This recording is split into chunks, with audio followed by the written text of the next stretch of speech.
All right, hello class. This is Professor Reed, and I am going to go through Unit 3, Lecture 2. This is going to be the second lecture for our Unit 2, which covers all the way. Where did we start? We started in the Renaissance, and we covered Northern and Italian Renaissance, and we left off. Where did we leave off? We left off, I guess, mainly talking about the big changes, the big introductions, perspective, what else? The first dome building, the first freestanding nudes, the first equestrian statues, I should say large scale, right? A lot of firsts in that last unit. That last lecture, right? Same unit. Unit 3, as we continue, we're going to be talking about Baroque art. And then as that moves into, I believe, neoclassical and Romanticism, art, architecture, and sculpture, that'll conclude Unit 3, and you'll have all the information. Well, it's all the information that I plan to use as possible questions for our Unit 3 test. I do believe this all does coincide with not only the material that you have on Canvas as far as the study guides, and then also the presentation slides. There may be some additions, there may be some subtractions, but it's mainly the themes are the same. What's neat about these movements is that thematically, despite maybe some different names or some different pieces, the themes and the vocabulary that we're looking at is shared throughout. And one of the key things is, like, we want to be able to identify, such as in lecture 1, what's the difference between an Italian Renaissance piece and a Northern Renaissance piece. I think with some confidence, if you remember those differences on those lists, you should be able to do that. That's, I would expect, right, that using some of that information, that you can move forward and say, hey, here's my reasoning why I think this is, or maybe this is why I think it isn't, right, which is just as important. So this section here, let's do it. Let's move forward.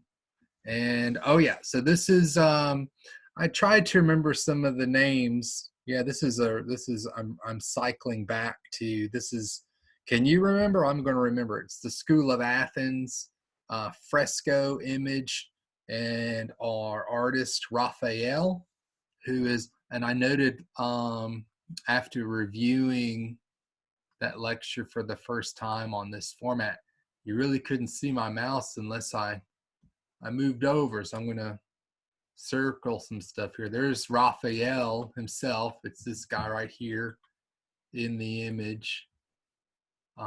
He put himself in the image there. That's Raphael. I don't know if you can, it's this guy right here. And then I may have said that was Socrates or something. He's here. He's over here, unfortunately. But this guy playing the role of Plato is Da Vinci. That I'm knowing for sure. And I don't even know who some of these guys are. Who is Heraclitus? Is that how you say his name? Who is that guy? I don't know. Well, I know the guy playing him is Michelangelo. I've seen Michelangelo's portrait. I know for sure that's him. Now, some of these other players here, yeah, I guess we should find a different image, and it would say, hey, these are all the Italian people playing these roles. Anyway, here's all their names. I'm looking at some of these names. I don't even know where to start. Zoroaster. No, he sounds important. So, and I don't think that is a complete list, but it's a better, at least there's some labels on there. If you're interested, you can go back and figure out who these people are. Great mathematicians, scientists, historians, architects, philosophers. That covers it, right? All right, so here's our list. This is the Baroque in Italy, right? We introduced this idea of the Reformation in the first lecture, right? The Reformation starting in Germany, and you've got a main player, Martin Luther, right, with his Bible being the sole sort of that's his tool. In order for them to have an understanding of their religion, they don't need tradition, which is what the Catholic Church, I suppose, at the time. And let's not beat around the bush. There were some problems with the Catholic Church, by the way. It was there, there was corruption going on. It's a big business. People tend to screw things up. We as human beings, we take good ideas and we mess them up. But yeah, I think Martin Luther maybe had some good points. He had some complaints. I think there were some problems in there for that Reformation. The Baroque in Italy is counter Reformation art. It is against the reformers. Well, what does that mean? I guess, it depends on when and where you want to look at it. But early on in the Reformation, as we saw, right, we saw some Albrecht Dürer prints that were fairly aggressive in its imagery. Eventually, the Reformation altogether, they're going to be pretty conservative towards imagery, to the point where they feel as if they tend not to use it. You could go inside a reformer church, a Protestant church, and it would be white walls, maybe a cross, but no figure on the cross, right? That thing we call the crucifixion.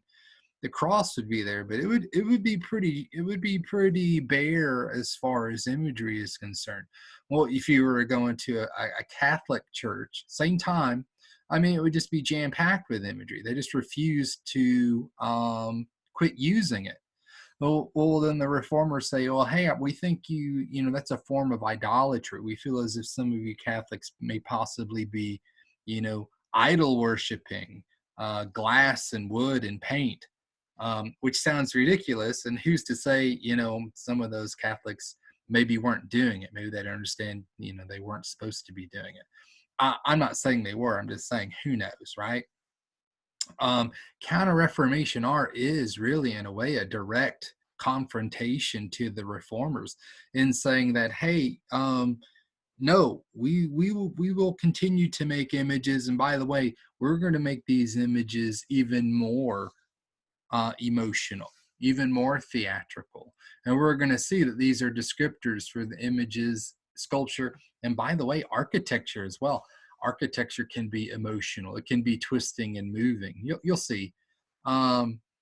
This is a direct reaction. This is a counter-Reformation, right? A countering to that Reformation idea of just sort of doing away with images. No, the Catholics, they turn it up to 11. Right? They say, yes, we're going to not only do it, we're going to do it this way. A lot of the simplicity that you would find in the Renaissance, the beautiful math of the circles and squares, you're going to see that Baroque Counter-Reformation art really distorts that, stretches it out, exaggerates it. And again, the words theatrical and moving, you're going to find this in sculpture, right? Painting and architecture that are labeled, that we call today Baroque, right? Now that Baroque term is a label of convenience. So we'll get to that in a moment. But as far as Baroque in Italy, it is counter-Reformation art, right? It's going against the Reformation. The guy that we're going to look at that opens, right, this whole section of Baroque, I guess in a way you could say he's the inventor of it. It's a guy, it's Lorenzo Bernini. And if you know that building that we're flying over, right, we may have mentioned it before, but this is called New St. Peter's. New St. Peter's, right, includes not only the building here, but these arms that stretch out into this courtyard space. This is all part of its architecture. I'm going to circle a little building over here. because you guys are familiar with it because we talked about it in lecture 1. That's the Sistine Chapel, right? That's where Michelangelo's frescoes are located. Look how gigantic this building is compared to that Sistine Chapel. I'm feeling that this could fit in there several times over. This is a big, colossal space. Those aren't just little dots, those are people. If you can understand the scale of this place is ginormous.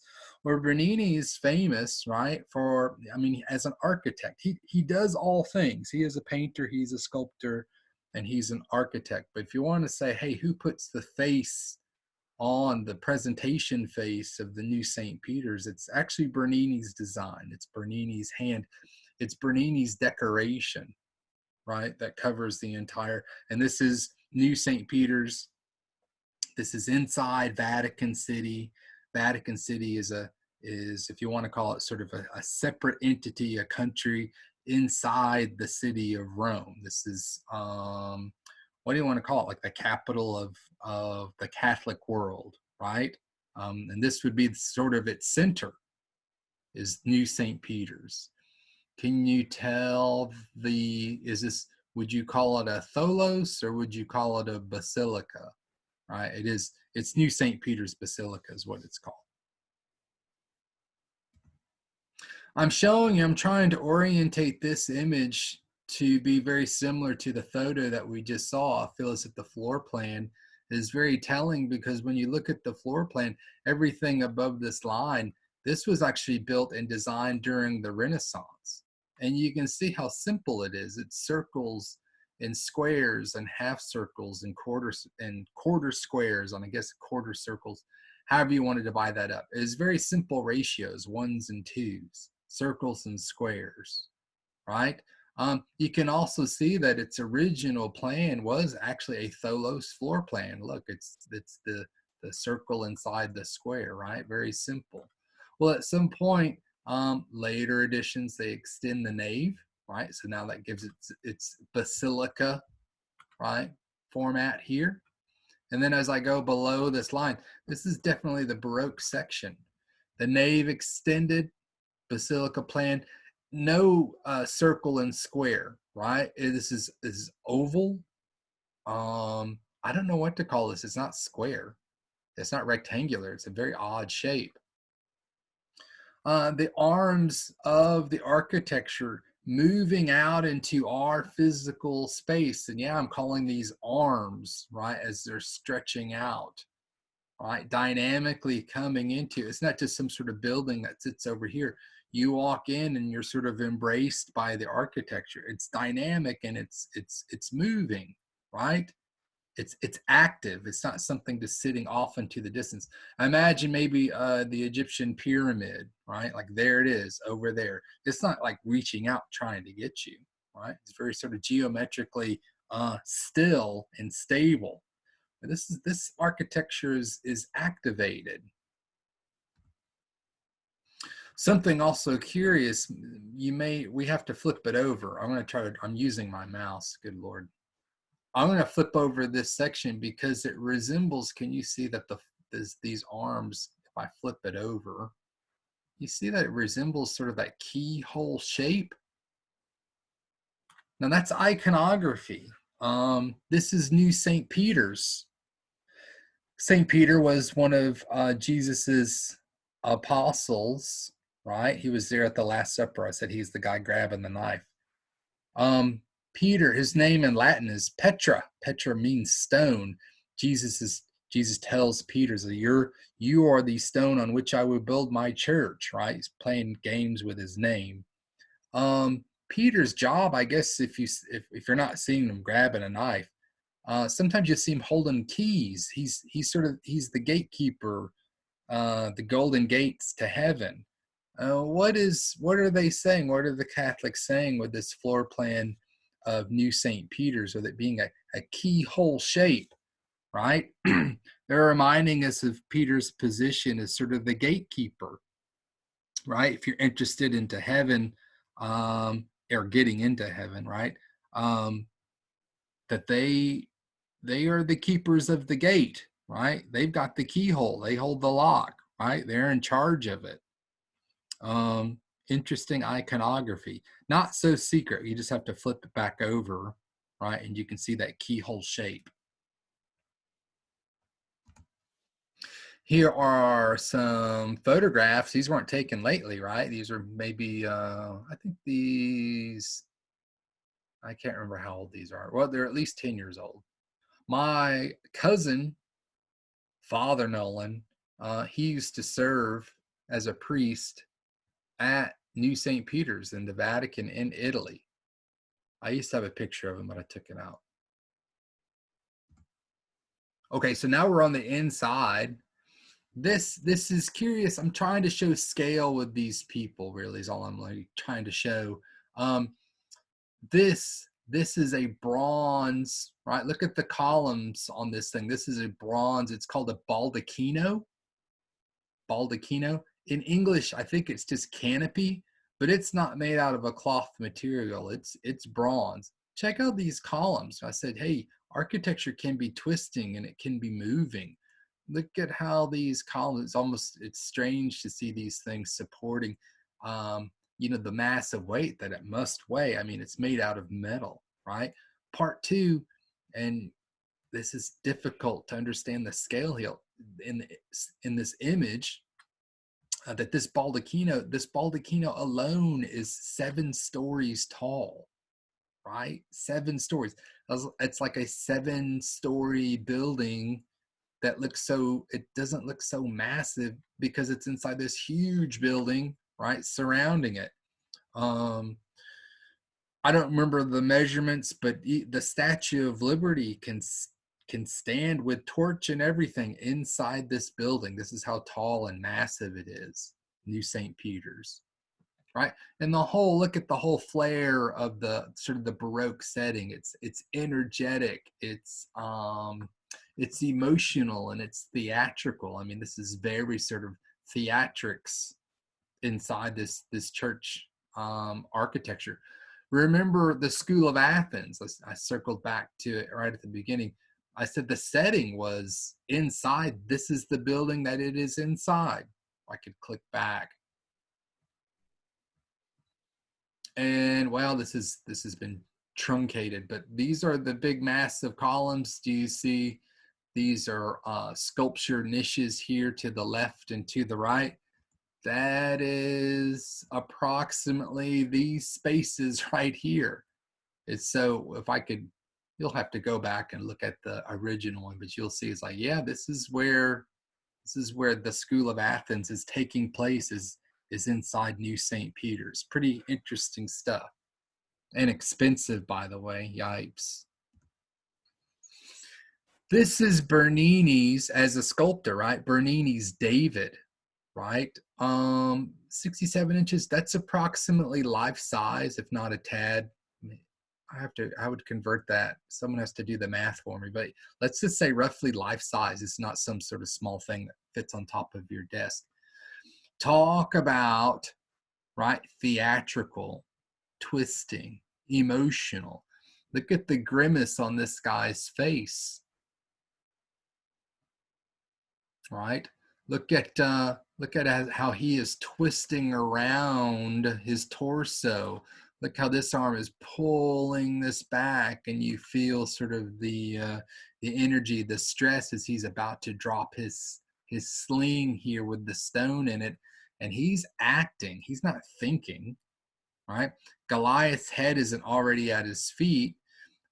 Here he has taken off his armor. I think that is the way the Old Testament story actually goes, is the armor is too big for him because David is a young guy. So he has to take the armor off, but then he goes out. Some of those other depictions, I would say Michelangelo and Donatello, I guess they took liberties with the story to say, yeah, you took off the armor and you weren't wearing any clothes, but it's not Bernini's interest. He's not trying to be Renaissance. He is trying to be theatrical. I like how his toes sort of almost slip off, right, the pillar that he's standing on. And this is well, it's a trick. Not to mention you know, we forget that you're looking at stone, what Bernini's doing in stone. This is marble, right? Twisting, action, emotional, theatrical. I'm including Apollo and Daphne just because you've seen this already. I think we used it maybe to talk about what was the element? Was it time and motion? And then we used it to talk about sort of elements and maybe possibly principles of balance and what was it? Texture and movement, all these things. Well, now it makes sense, right? This is one of Bernini's sculptures.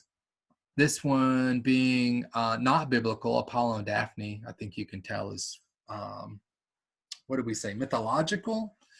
Anyway, 96 inches, again, basically life size, if not larger than life size. This is a couple of different views.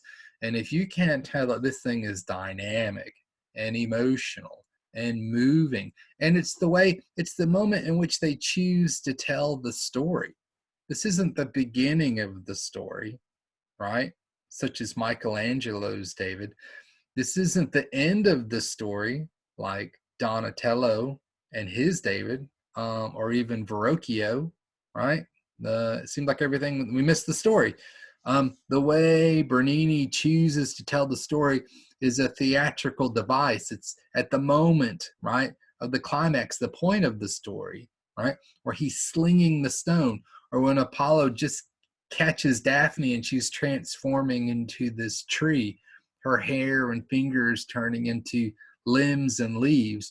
And man, is he surprised. Listen, Apollo, I don't think she's interested, right?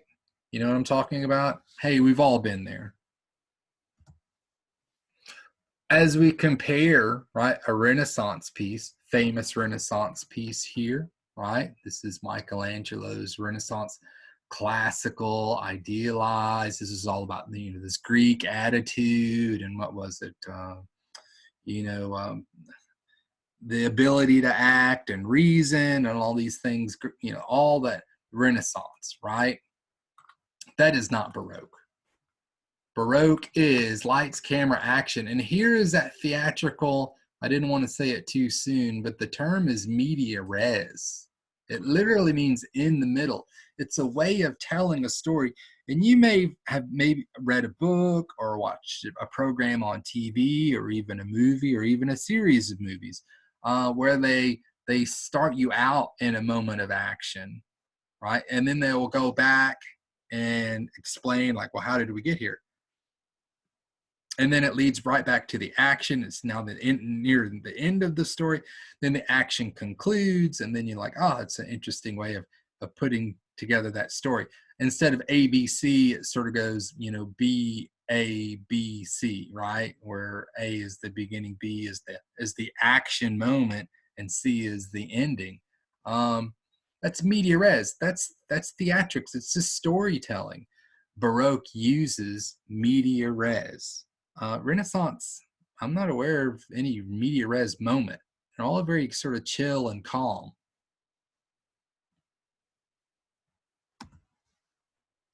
This is the Ecstasy of Saint Teresa. Some would say this is Bernini's masterpiece. Is this the opinion that this is where he's at his it's actually a piece he did later in life, but this sort of is the culmination of a master at work. This is, we're going to use this term. I'm going to say it's multimedia. It's not just a marble statue, is it? Do you see the other parts of it?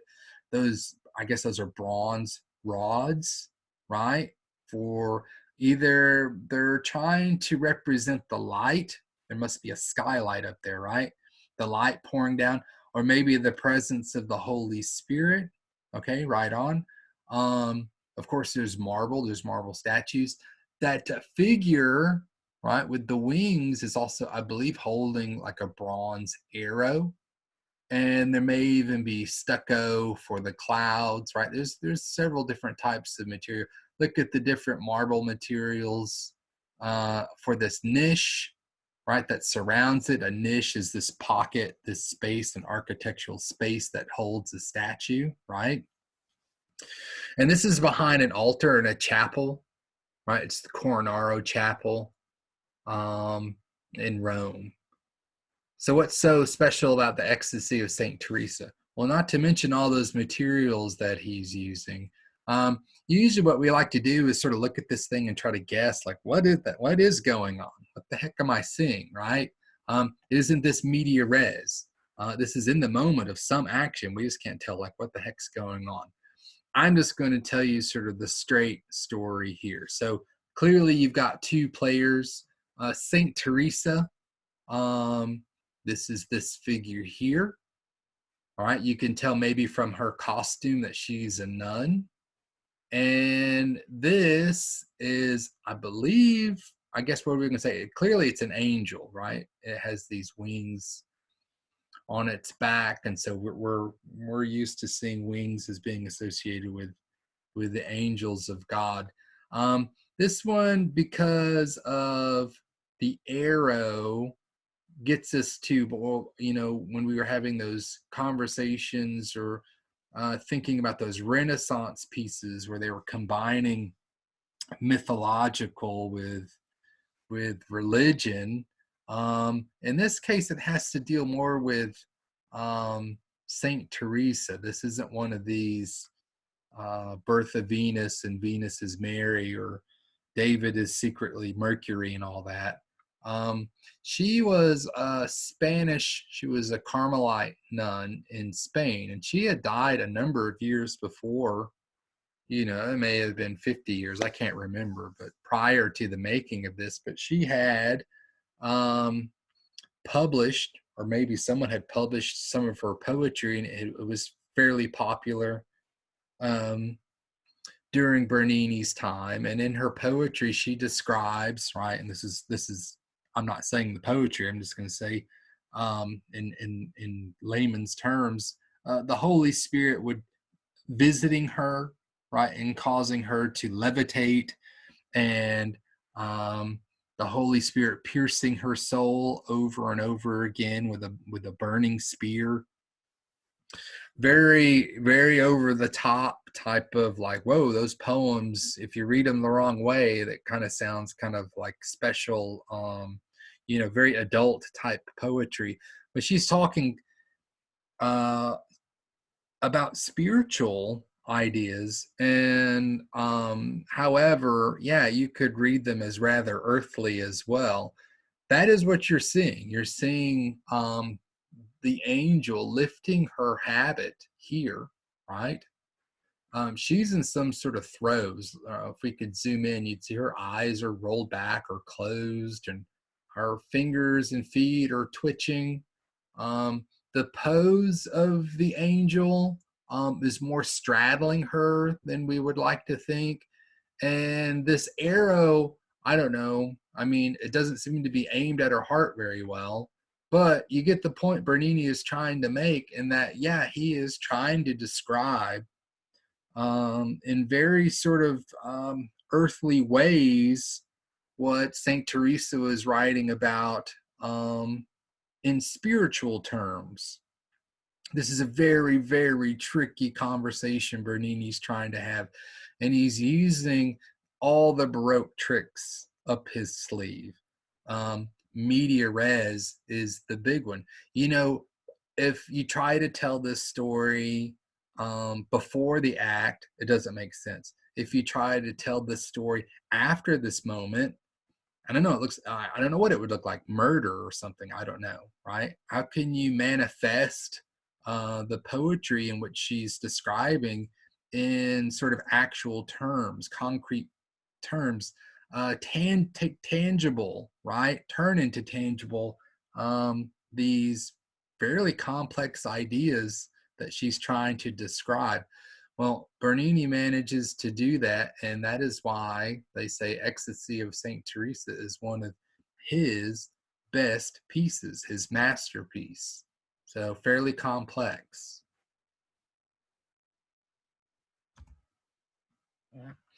I am going to move over to what Bernini was trying to do in sculpture and architecture. Caravaggio, the painter, was trying to do in his paintings. He's also going to be using some tricks, Counter-Reformation, right? Italian Baroque painting. Caravaggio, strange person. I think we'll have to separate maybe, can we do that? Can we separate the art from the artist? Right? I think we have struggles with that even in our own contemporary society about, can I enjoy someone's art although I have found out maybe something disappointing about them? Can I still listen to their songs, right? Or can I look at their paintings and still just think about the art without having to think about what kind of a, in this case, I don't know what you want me to call Caravaggio. He is a strange man. I think in today, we would say that Caravaggio was maybe in a gang, right? Like he was a gangster. He kind of ran with the crew. Um, he murdered a couple of people. Sure, sure. He was arrested 11 times. He got into some fight on a tennis court. I don't know if the guy was a tennis player or not, but that's where he killed a guy. They maybe have been fighting over a girl. Who knows? Caravaggio isn't, if you're going to read about someone, I guess maybe he may be our first example of the troubled artist. And I don't know how much you wanted to get into that. I don't think art always equals, troubled soul. I think just the opposite. But yeah, there are those people. What's his excuse? They're saying maybe his parents died from the plague when he was 6. The materials that he worked with were probably poisonous. He probably got lead poisoning or something. Syphilis, sure. I suppose if you combine all that stuff, you can have maybe creates, I guess, a complex person. What adjective do you want to use? You've seen a number of David pieces, right? The story of David and Goliath. This is Caravaggio's here on the right, except, hey, Caravaggio, he has snuck himself into the painting. He's the head of Goliath, right? I mean, right away, I'm like, man, this guy's kind of strange. Caravaggio, he does not like, to put it lightly, he does not like Renaissance art. He thinks it's stale, it's past due. Here's his little take on sort of a Bacchus figure here. And if the guy looks kind of sick, and if the grapes look a little past due, yeah, it's because Caravaggio is making fun of Renaissance art and mythology and how phony it is. He has kind of some profound statements about what art should do. And I'm going to say, listen, this guy has a huge impact on art. Even during his own lifetime, no one had ever seen images like this. Go back to the School of Athens. Go back to, I don't know, Mona Lisa. Go back to those Raphael Pleasant Madonna paintings.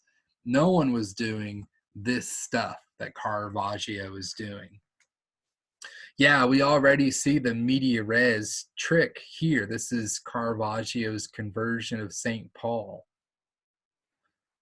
Media res in the middle. If I know the story, right? St. Paul, a guy named Saul, right, whose job it was to go around and collect Christians for the Roman Empire. Have you heard the term, I've seen the light? Anyway, that's Saul. He sees the light and it blinds him and he falls off his horse. And I think he's having some sort of like moment here, this, what do you call it, a seizure? He is on his back. He's on his back like Saint Teresa, right? I mean, he is submitting to the Holy Spirit. Look at that weird light. His eyes are closed as well. And it's the media res, it's in the moment. 2 seconds before this, you'd see a guy riding a horse. right? And I don't know, 3 seconds after this, it's some guy who says, hey, I guess I'm not going to persecute Christians anymore. This is the moment, right? This is the highlight of the story. This is the moment where it's a change of spirit, a change of attitude, a psychological, spiritual change of how he sees the world. And he is no longer Saul. He turns into, or he changes his name. We call him Saint Paul, or those who follow the Catholic religion, Saint Paul. And he is one of the great, what is he goes around and spreads the word of the New Testament, right, around the Mediterranean. This is his big claim to fame. So this is important, right? He's an important dude as far as Christianity is concerned. There's a separate trick going on here which makes Caravaggio curious, because we've already seen media res being used in Bernini's work, and it has to do with, let's go to this, has to do with this little term here, which is it's going to be fairly important because it's going to stay with us for a while. It's tenebrism. This picture's not as good as the other picture. Tenebrism is this, it's different from chiaroscuro. Chiaroscuro just means that you're modeling the form. You're using lights and darks and shades and everything in between. Tenebrism is using light as drama, using light as like a theater, like you would to light a theater set. This is very dramatically lit. Now, what that light is or what it represents, I mean, you fill in the blanks. It's not something that's given to us. This is so theatrical. Look, you can even make out like a curtain. Like, what is the setting here? Are we outside? Like, where are we? Everything's very compressed. Overall, the contrasts here are super strong, and it's dark. It's as if Caravaggio started out with a black canvas and then painted right on top of the darkness. It's very different approach to everything that we've seen so far in painting, starting with the Renaissance and moving forward. This is a tremendously strong, it's a visually strong way to maybe punch someone in the eye as far as getting your message across. It is dramatic. Combined with that media res trick, you can see what makes something a Baroque image, right? This in particular, Counter-Reformation, it's a religious conversation as well.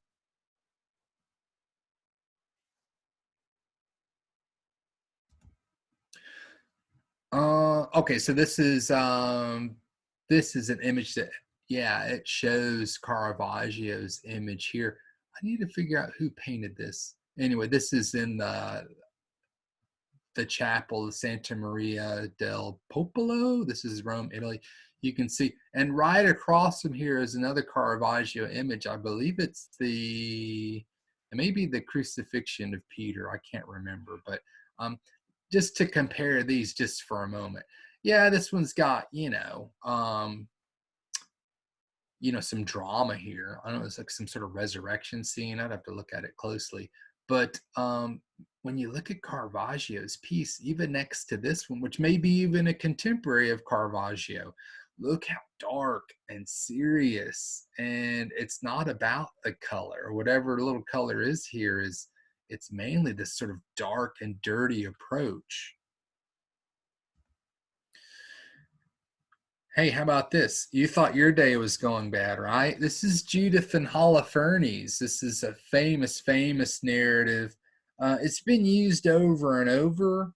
We're getting into some of these stories. I may have mentioned the story of Lilith last week, and you're like, man, where are you getting those stories? I don't think the story Lilith is not in the Bible. I believe Lilith comes from the Hebrew tradition. Lilith may be mentioned once or twice in the Jewish Torah, maybe. I know it's Jewish mythology. There's no doubt there. But as far as it being like canonical stuff, her Lilith story isn't, you're not going to find that in Christian texts. Now, why did I mention that for the imagery of Michelangelo? Because the story of Lilith was a popular story. It was popular during his time. And I'm going to say this Judith and Holofernes story is not a story you're going to find in your, your King James Bible. It's not, it's sort of outside. It's not sort of, it's outside the Old Testament literature. Now, would you find maybe a Catholic Bible that would include the story of Judith? Maybe, I'd have to double check, but it's certainly a part of this thing called the Apocrypha. Now, who thinks of it as what? The Protestant understanding of Apocrypha as opposed to the Catholic. I don't know if you want to get into all that, but it's considered a sacred story, but it's just simply not part of maybe the Bible that you've got in front of you, right? So this Judith and Holofernes, if you know the story of David and Goliath, this is the very similar story. We're just replacing the hero of David with Judith, right? She's the hero here.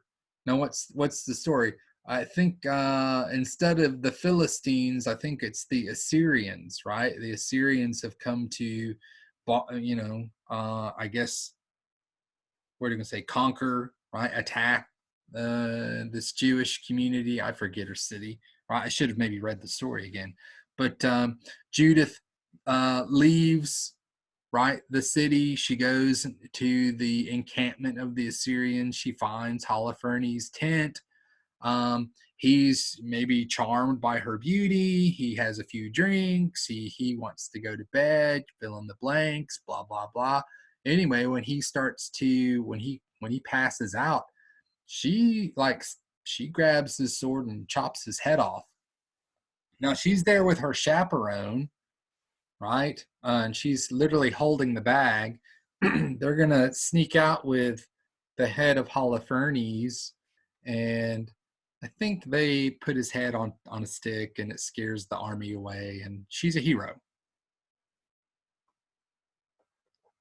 Very similar to the story of David and Goliath, right? Even with everyone's, getting their head cut off, but this is outside. This may be a story you're not so familiar with. I don't know if you're familiar with Lilith either, but yeah, there are narratives outside Old Testament and New Testament that artists are drawing upon, and they're just becoming very popular in the Renaissance and the Baroque, and you're seeing an example of it.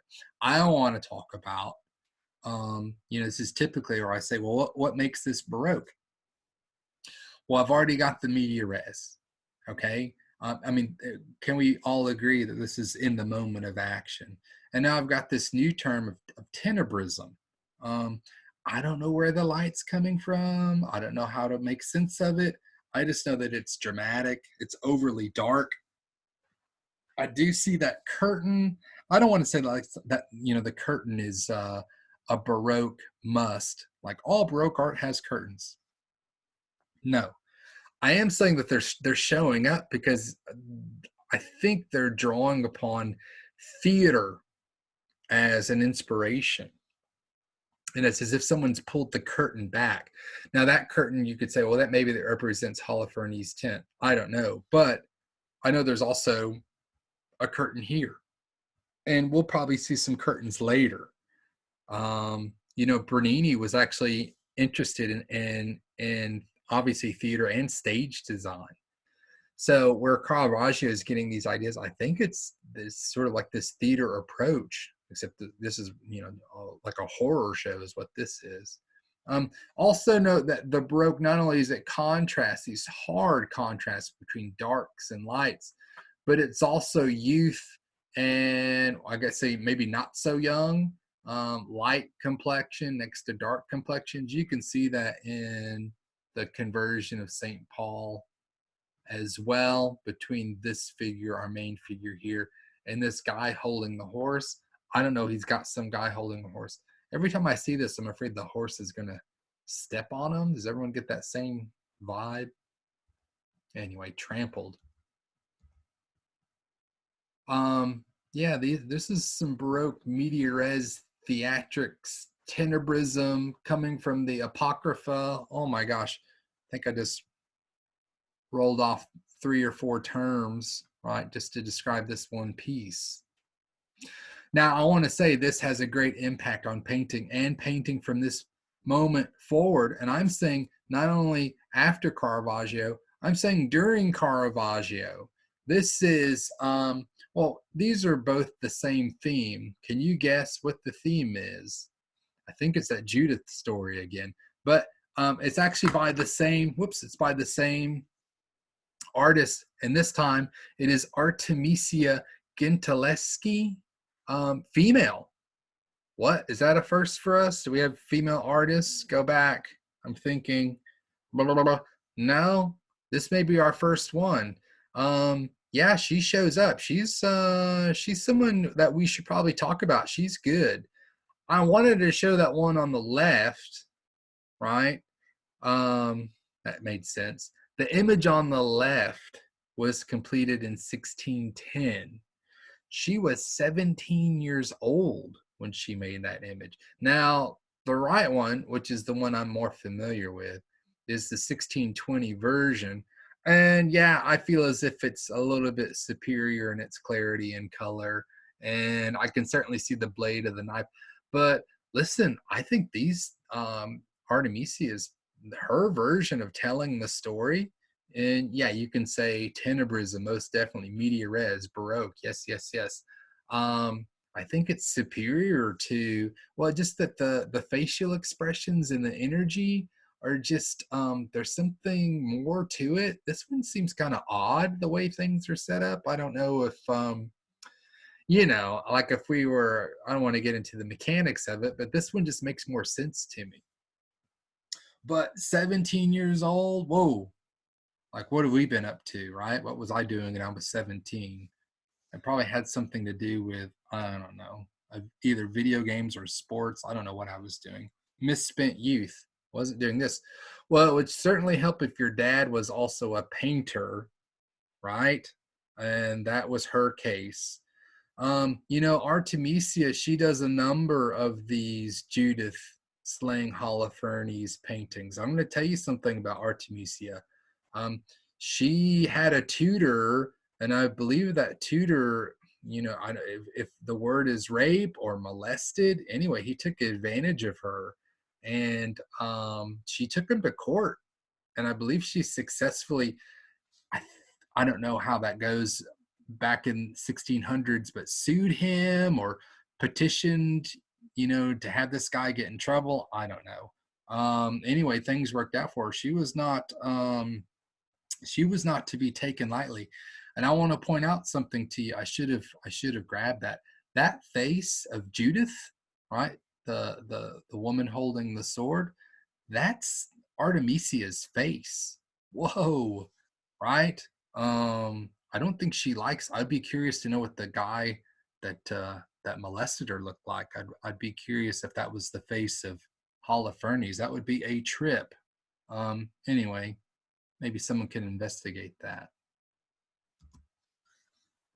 My favorite image by Caravaggio is the incredulity. I'm going to try it again. The incredulity. Oof. Incredulous, right?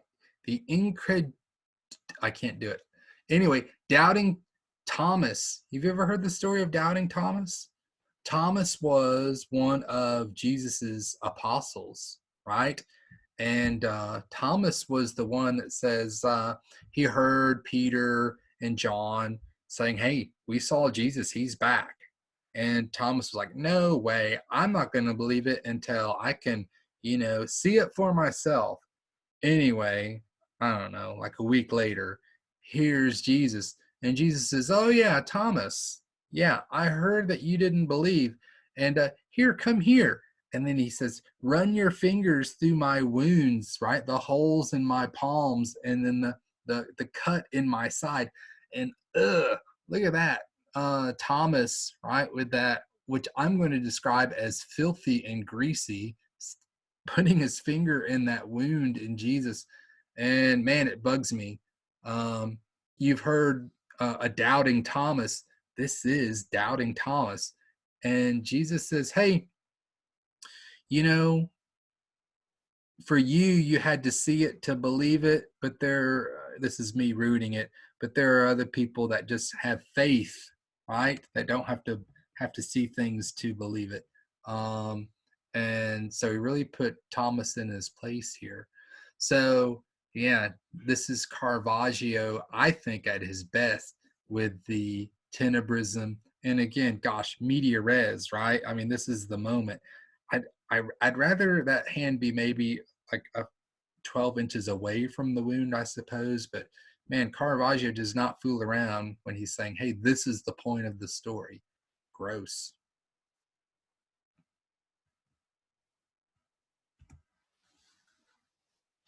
I am moving out of Italy and I'm moving into Spain. There are a few great Spanish Baroque artists. The thing with Spain is that they don't have an issue with Counter-Reformation. Spain is fully, if not complete, wholly Catholic. So there's really no reason to create Counter-Reformation. They've got images of saints and that are fairly, I guess you could call them dark, or they show images of saints in their moment of martyrdom. I'm not going to show you any of that stuff, right? Judith and Holofernes was enough, but I'm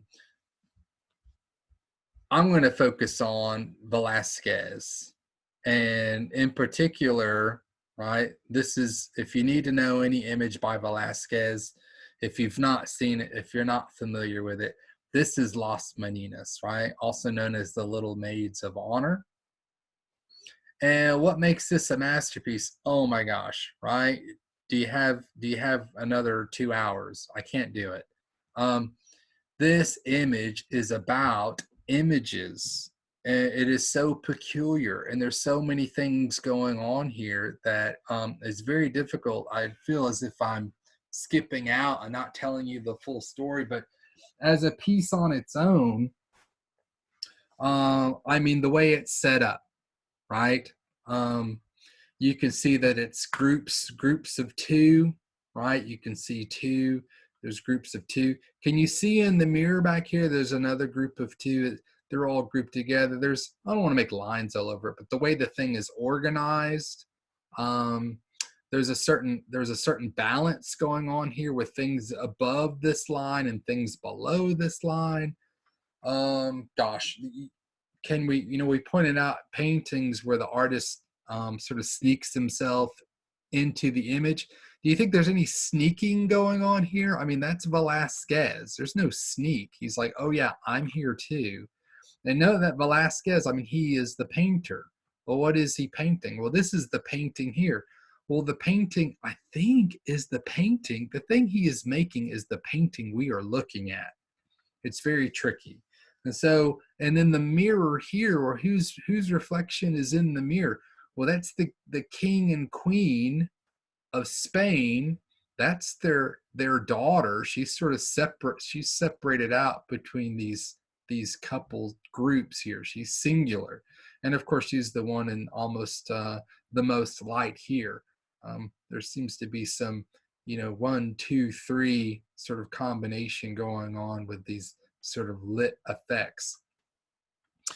This is and what's this guy doing kicking the dog over here? Are you noticing this? Like, this dog is like, what? And I've got maybe petite and light complected and delicate, maybe contrasted with maybe not so petite and not so delicate and not so well lit, right? Gosh, there's so many things going on here. There's a huge conversation. Velázquez is most interested in elevating his status as the artist. Other artists in Europe they're famous. He knows about them. He's reading about them. In Spain, the fine arts there they haven't been elevated to that point yet.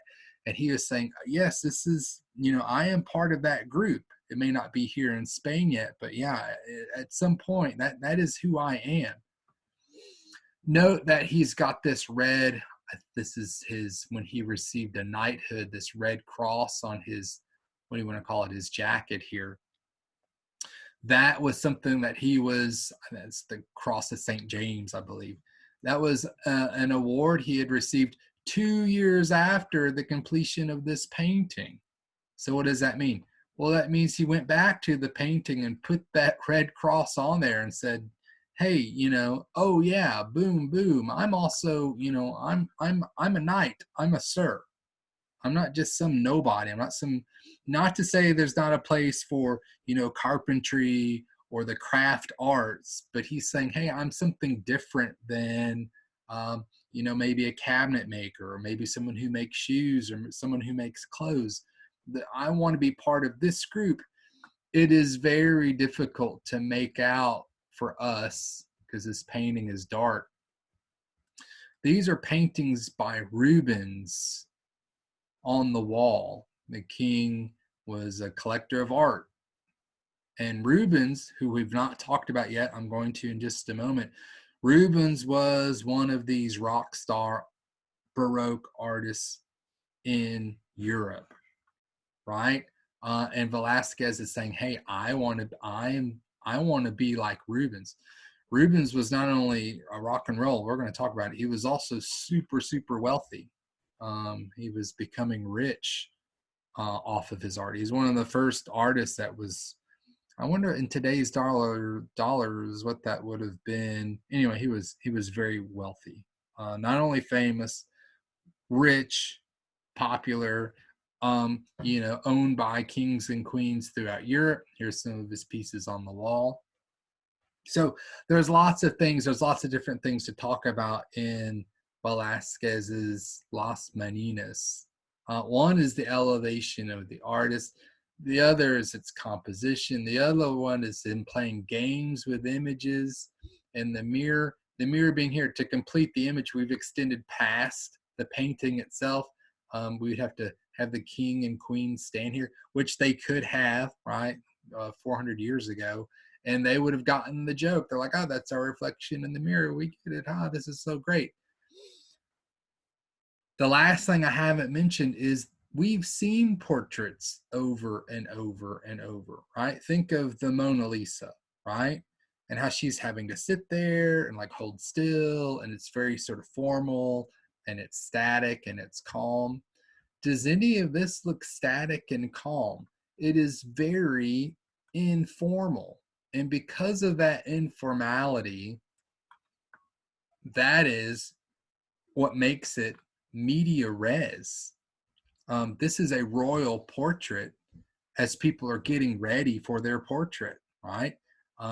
Dealing with her. Maybe this was going to be what he was about to focus on next was the Princess Margarita. This is people getting ready for the portrait. This isn't some sort of still, static, Renaissance image. There's movement to it. And it's as if, well, today we're used to it because of photography. The movement here, it's difficult for us to understand that this was revolutionary, to show this sort of informality, very much like a snapshot in painting. We've not really seen that. We've seen these, heroic things. We've seen these historic things. We've seen these monumental things, but just sort of informality, sort of frivolous, sort of informality. No, we've not seen that. That's new. And although this isn't religious, it is Baroque. Can you see the way it's lit? Can you see we're going to say, hey, this is tenebrism. He's using it. And it's in its movement, in the moment, caught in action. No one's getting their head chopped off or throwing rocks at each other. But it's got this little bit of playful informality that makes it special and unique in the world of painting. And it's one of the first. Now, is he alone? No. We're going to see other versions of this as we start looking around outside of Spain. And that is to say, this Baroque term is difficult because all the things that we're looking at are Baroque. However, when I go to Northern Europe, just as if there were a Northern Renaissance and an Italian Renaissance, there's a Northern Baroque. This is Flemish, Dutch, and French.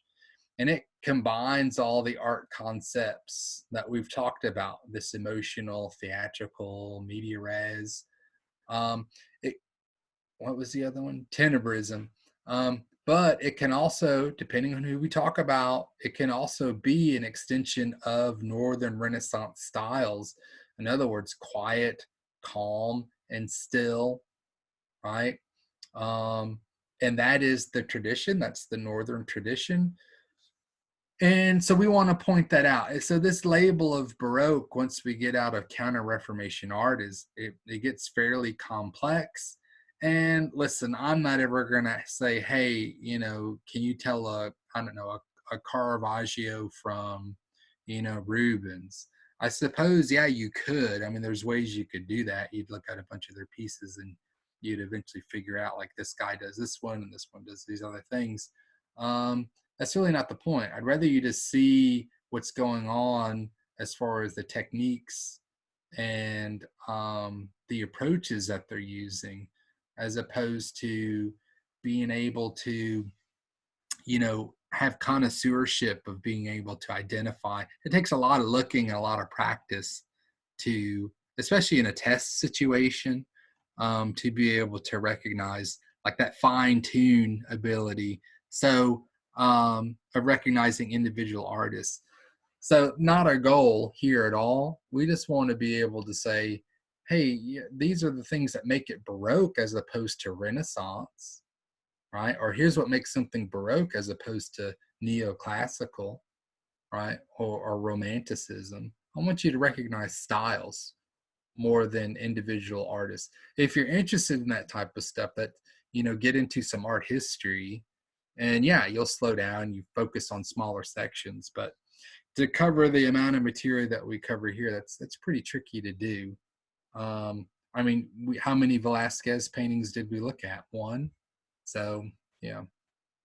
Anyway, just what you wanted to do is look at some more maps. There's a map of Northern Europe. Flanders, that's Flemish people. Antwerp, where is it? Amsterdam, right? This moment in time, these 1600s, man, this is like the richest part of the world because of import export. And so they're not really relying. There's a lot of reformation. There's some reformers here. There's also, I was trying to make a dollar sign. Yeah, it's horrible. Spain owns some of the property up here, so you're going to have some Catholic territories, and then there's also territories where we're going to say, well, they're not owned by Spain, they're and therefore not Catholic. They are Protestant. So it really depends on where you go and what type of art you're going to get. Does it mean that Protestants hate art? No, they love art. They just don't do religious art, especially New Testament. Old Testament stories, maybe so, but anyway, that's an aside.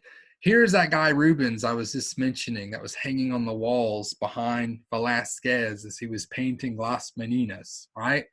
Rubens, what makes something Rubens? What Rubens managed to pull off is that Rubens did actually study in Italy. He learned his craft in Italy, and therefore when he goes back home to Northern Europe, he can do this Italian Baroque style. And he, this is media res. I have no idea what's going on here. This is like the abduction of the Sabine, or the abduction of the daughters of Lysippus or something. Anyway, what makes something, for me, what makes something Rubens is the proportions. If you've ever heard of this term Rubenesque, the proportions, usually gets dumped onto the female figures, but I'm looking at the male figures as well. They're massive. Everyone everyone, and when these Rubens is doing these mythological scenes, and I'm saying it's a mythology, I can tell there's like some sort of Cupid figure here, right? Something's very cute about stealing people, I suppose. Anyway, these guys are swooping in. Is that like another baby here? I feel sorry for these horses. There's too many people and they're too big. Um, Rubenesque are these sort of larger proportioned figures.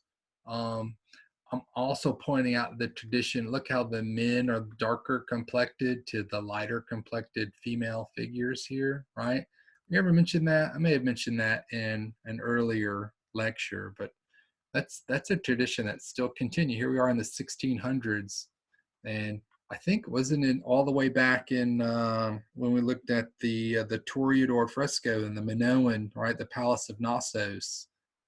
I was like, note that the female figures are lighter complected and the male figure was darker complected. How many years ago was that? Here it is, 1600s, and it's still going on. And I'm just showing you this because I think we used this particular image. That was a Rubens when we were having a good time talking about scale and proportion. Well, Rubens and Rubenesque, right? That's all about proportions. And this is another mythological scene. Rubens, like I said, he made a lot of money. He had a shop system. He had a whole, crew working with him and around him. He had a shop, and they were whipping out these paintings left and right. And the contracts are being signed and checks are being cashed, and Rubens' name was at the bottom of it. That's Rubens there, I think, that's Rubens. I think it's Rubens and his first wife. He eventually, I think she, everything's great, but she passes away, and then he remarries when he's older, and he remarries some young girl and has like 6 more kids or something. I mean, the guy is just, he is very much a celebrity artist. If you want to read up on Rubens. Yeah, there's the dollar sign. Wealthy.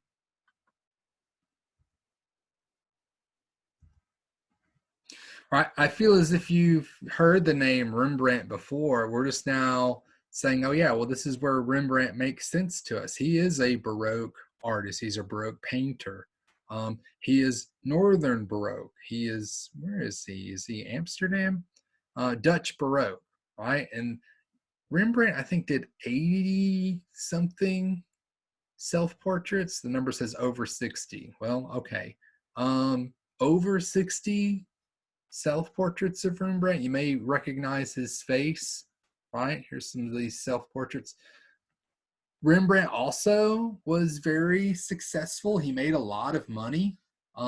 This is the typical Renaissance group portrait, which really doesn't make any sense because you can't get this many people in this compressed space.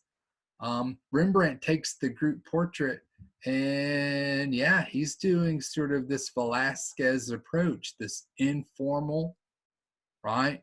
Tenebrism. When someone uses tenebrism, we say they're a tenebrasso. So he's a tenebrasso, right? This is a group portrait, but look, it's the guys sort of getting ready for their portrait to be painted. I think this guy's just about to take a seat, right? And they're flipping through it's not a Bible at all. These guys, they're probably looking through a ledger, right? These guys are merchants. It's a merchant class. It's a wealthy merchant class. And they all look like, these outfits. They're Protestants. Don't they look like the Pilgrims, right? Yeah, these are reformers. It's not like they didn't like images. Clearly they do. They like portraiture, landscapes. You could do a still life. But the group portrait was genius, especially if you're a guy like Rembrandt. You're at the right time. You're in the right place, and you've got the right set of skills. And I want you to remember that 1, 2, 3, 4, 5, 6 people paid him, right? And he only made one painting. That's pretty good. You can make a lot of money doing that. And he was doing it in the Baroque style, which is the new style.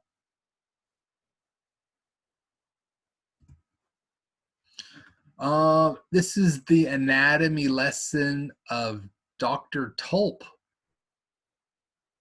When was this? 1632. This is, to me, this image is important to us because we're going to see a similar image later, I believe, in Unit 4, and you're going to be like, oh, this is where they're the sort of this tradition or where they're borrowing from. This is Rembrandt's anatomy lesson. The information up there says there was one anatomy lesson. It was per year, and the deceased here, I think it was a thief. He was some sort of criminal. He was hung, and it was very much sort of a lecture, and at the same time theater. Like people would get dressed and go visit the I guess the dissection of someone's anatomy. It sounds very horrific to me today, maybe to us nowadays, that this was sort of like a type of entertainment. But it also reminds us that the world is changing. Science is beginning to rule the psychological mindset of the modern man in the 1600s. Religion, yeah, it's important, but can we see, this sort of the beginning evidence of, this next stage of existence? It's not here yet. This age of revolution, or what do you want to call it? This age of enlightenment. It's coming. It's not exactly present in the early 1600s, but it's certainly on its way. No, I think that's supposed to be Dr. Tulp messing with a tendon on this guy's hand, and it's sort of operating the fingers, or maybe how the fingers move back and forth. I think that's something that Rembrandt wishes to note, because he's, that's the artist. The hand is what makes the painting. I remember this from my studies, because I did a close up of the belly button of that guy, and it's a letter R, and that R is for Rembrandt. Rembrandt was 26 years old when he painted this. This was one of his first big successful paintings. And again, it's a group portrait. How many people? 1, 2, 3, 4, 5, 6, 7, 8. Well, we'll say 9 people, but I'm pretty sure only 8 paid, right? If you get my drift. This, like I showed you, Las Meninas and Velasquez, sort of his master work. If there's one picture that we should associate with Velasquez, it's Las Meninas. If we were just going to stop and talk about, hey, there's really just one painting we should know about Rembrandt, it is this. This is called the Nightwatch, which is more of a nickname. It's got a longer. It's like the militia company of friends banning coke. I don't think that's all of it, but that's some of it. It's got a longer title. Look at what Rembrandt has done with, which essentially at the end of the day is a group portrait.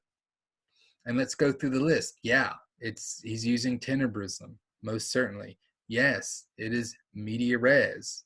It is sort of in the moment. It's got this sort of air of informality. Does it look like anyone's ready to get their official portrait made?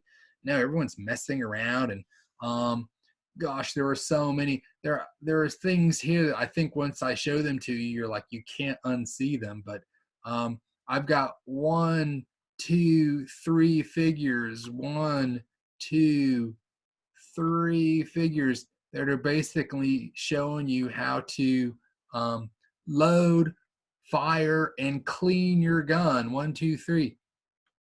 I've got Coke here up front, and he's gesturing to his lieutenant.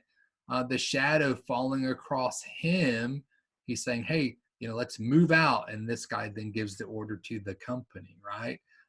What we can't see, we have to zoom in.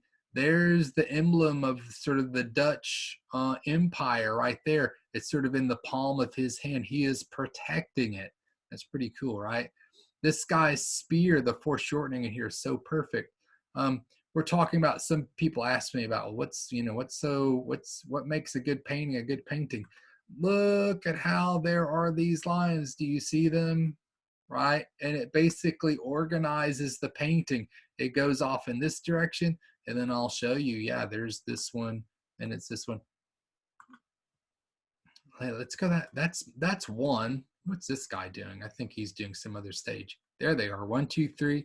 And then look, do you see these parallels? And there's one over here again. Can you unsee them? Can you see how they sort of all pull together?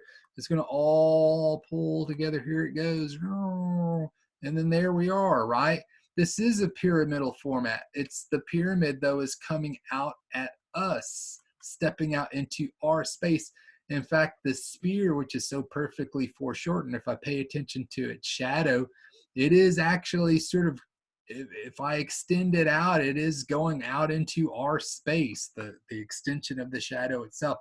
This is sort of like that psychological game of the Italian Counter-Reformation art, but this is secular art. It's not religious. This is sort of like a men's club. They like to dress up and shoot guns, right? I don't think the country itself is under any sort of threat from Spain. They're putting on a good show. This, I'm not even going to count the number of people in here. This was a hit for Rembrandt. Talk about dynamic group portraiture and every trick, compositional trick, Baroque trick. And it's not religious. These images that we're looking at, these are not religious images. This is about science. This is just about a contemporary, what do you want, group portraiture, right? I think this is just about money, okay? So you don't have to be Baroque and be, like these are mythological scenes, and be Old Testament or New Testament. We can still use the Baroque method, the Baroque approach, as it's being applied to these northern images. There's more to say about this painting, but this is the Nightwatch. This is a huge canvas too. It's 143 inches, 172 wide. So these are basically, life-size figures on these kids. If you were to stand in front of it, they'd be as big as you.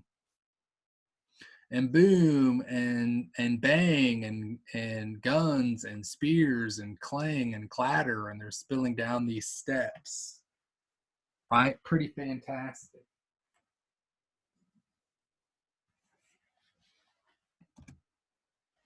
One of my favorite images by Rembrandt is this piece. Try to say this quickly. Belshazzar's Feast. Belshazzar?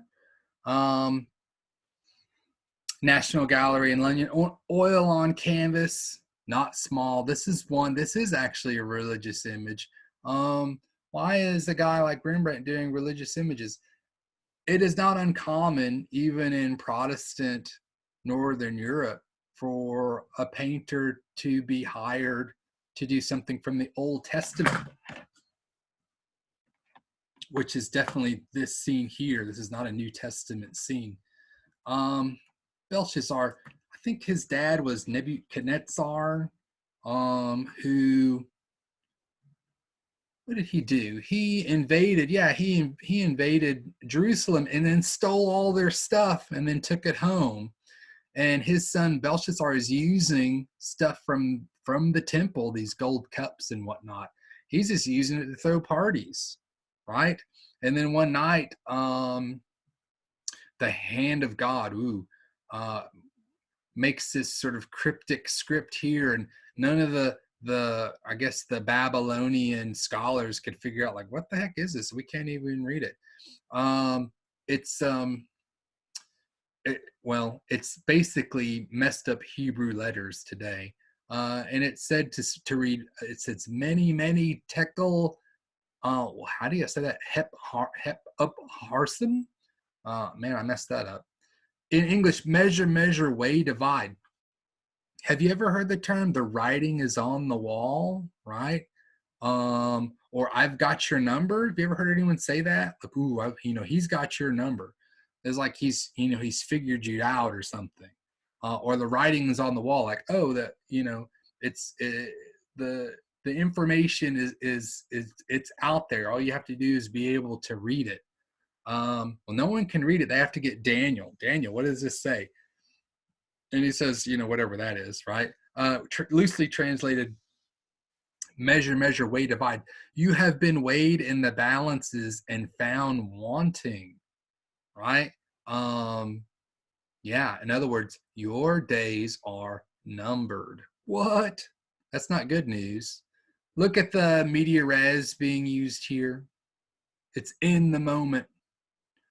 And tenebrism, it's theatrically lit. This is great stuff.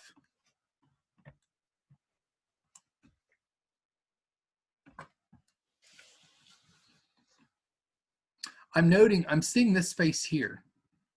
Is anyone seeing this? I think that's the same face that's right here.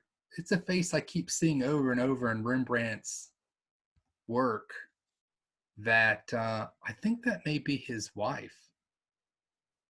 I don't know, I'll have to double check that. Sorry, I was staring. I'm like that. She sure does show up quite often. All right, so don't let anyone have your number, and know what it means when the writing's on the wall, right? It's not good news. Hey, just what you wanted to do was talk about more printmaking. I know, it's so exciting. Rembrandt was also a printmaker. He is, we talked about Dürer and the engraving, scratching into that metal plate and the ink resting in the cuts. And that was an intaglio process. Yeah, we already know that. Boom, right? So Rembrandt is an engraver.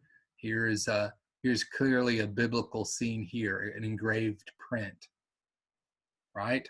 And I'm not going to ask you the difference between like an engraving and a dry point. Well, no thanks, right? But this is, we know this. This is new stuff, right? This is etching. And nor will I ask you about the difference between relief and an engraving and an etching. I'm not going to show you prints and say which technique. No. I think you need to know that there are three techniques and how they are different, right? What's the difference between a relief and an engraving? And now this etching. Etching uses acid, right, to scratch into the metal plate. Me and you, we cover the metal plate with like a wax, let's say, right? Maybe like a tar. And then we can simply, you know, with anything, a piece of, I don't know, a pencil even, we can scrape that wax off to reveal the metal. And then once I'm finished, dip the whole plate into, I don't know, acid, right? Dip into, I guess we have acid laying about. You drop that thing in there, the acid, right, where the metal is exposed, it bites away at the surface and it does all the scratching for me. How is this superior? Well, number one, it's easier for me to scrape away wax than, let's say, scrape metal directly. Can you imagine? My hand would start hurting. Secondly, I can, if the wax is there, in a way, can't I fix a mistake? Right? I can just smear some more wax on there and cover up a mark I didn't want. So in a way, I can erase. Okay. And then lastly, which I think is maybe one of the most important aspects of etching that's different, is that I believe the image is superior. Look how soft those transitions are. Look how like almost like cloudy, what do you want to say, veil-like, atmospheric. When I compare this etching to this engraving, the engraving just seems so rough. And I think, you know, this engraving was sort of roughly done. I may be stressing the point by finding an image that's sort of like roughly scratched into the metal plate. But here, it is very smoky. It is very, the manipulation here is chemical, the way this has been handled. So the image is superior. So 3 different types of printmaking so far: the relief, the engraving, and the etching. Etching is also an intaglio process because the ink sits inside those cuts, right? It does not rest on the surface. I probably skipped a part of the printmaking here. Once I take it out of the acid and it's chewed into the metal, right? I'm going to clean that wax off, and then I'm going to make my print. And again, a press machine is what I'm going to need to make an etching, because now these cuts are just so fine and small and almost, minuscule, delicate, right? All right, I'm going to take us to, you guys you may be familiar with Vermeer. You've possibly seen maybe the girl with the pearl earring. I just drew a big red arrow over her in case you didn't know who I was talking about. Sometimes called the Mona Lisa of the North. That is by this Northern Baroque artist named Vermeer. This is Vermeer's allegory of the art of painting, which I want to compare. I want to put it on the same level as Velázquez Las Meninas, right? Can you see how many sort of parallels it has with Velázquez? We see the artist here painting the painting that we're looking at in a way, right? We can see him. This is also an extension of this media res approach. Now, I know it's not, angels stabbing nuns in the heart, right? It's not that type of media res, but he's painting the painting. It is theatrical also, in a way, because I've got this curtain being pulled aside here, right? So it's like this staged event. But what makes Vermeer different from Rubens and Rembrandt is that Vermeer is a direct extension of that Northern Renaissance approach to remember all the list. It's the interior, it's calm, it's domestic, right? And all the good things that made a Northern Renaissance image Northern Renaissance, he's doing. But Vermeer also knows, by this time, it's late 1600s, he knows perspective. So all the shortcomings that a Northern Renaissance image may have had, Vermeer doesn't have. So Vermeer images have a quality to them that, well, you can see how the family tree of art, their tradition of what he is talking about. There are other things to talk about in the image. The book, the text, all the books, they want to say, oh yeah, Vermeer, here's the guy, right, that they're finally going to talk about. Well, the camera obscura, clearly Vermeer is using a camera obscura. He is using a little device, this, what the heck is this? He's walking around in a huge box and recording things. And this looks like like an actual camera. A camera obscura in English, it's Italian. It literally means dark room. And no, you don't need all this equipment. Really, all you need in Vermeer's time, or maybe in Van Eyck's time, because I believe he's also referencing Van Eyck. You can see the chandelier here. Van Eyck probably used some sort of mirror or some sort of glass. And Vermeer, he is most definitely using some sort of technology. But it's not, it's not this huge, these contraptions they keep trying to show. It's more than likely a lens. And if you're interested in hearing or learning more about what he's actually doing, there's a number of good YouTube videos. I'm getting these from a series called Secret Knowledge, and your host on there is a living painter today. His name is David Hockney. This is a link to that. I'm not going to show that here. The reason I'm not is, first of all, I don't know if it's going to work, so I'm afraid. But I may also attach that as a separate maybe announcement if you want to check it out, because it is fairly interesting and you could see how it works. It's not that complicated. But literally, it's a device that just projects the image, the lit image, onto the canvas or onto the board or the support, as long as you're in a dark space. Well, hence the dark room, right? And then, yeah, a piece of glass. But all this stuff and this stuff, I don't think is necessarily right what we're talking about. Is something you could probably have in your pocket. So yes, Vermeer, most definitely. Why Vermeer specifically? His images are optically, well, they have focal points in that there are areas here that are completely focused and tight and everything. You can see every stitch. And then there are areas where it goes into almost like a blurriness.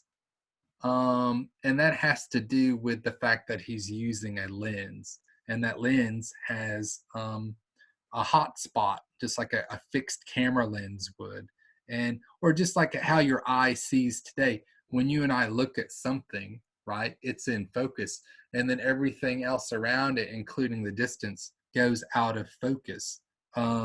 A fixed lens at the time would be doing the same thing. So his paintings are described as being optically correct.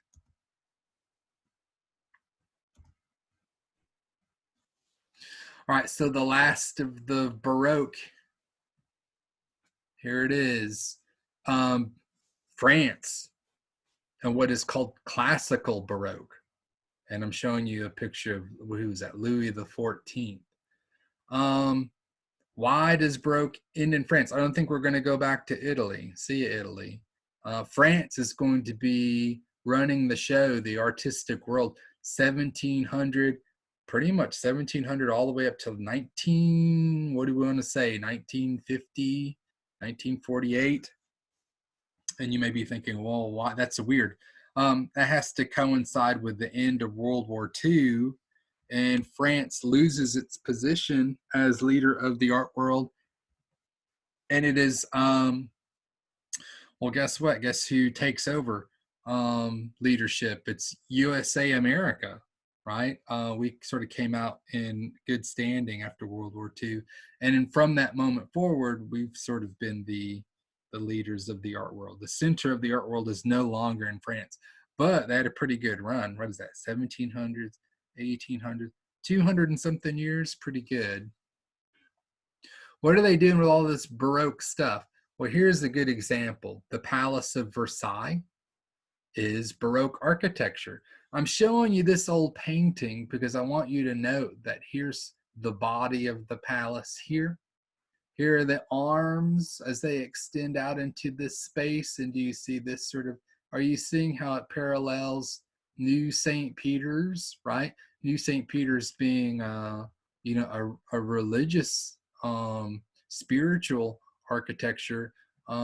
Versailles is about its government. It's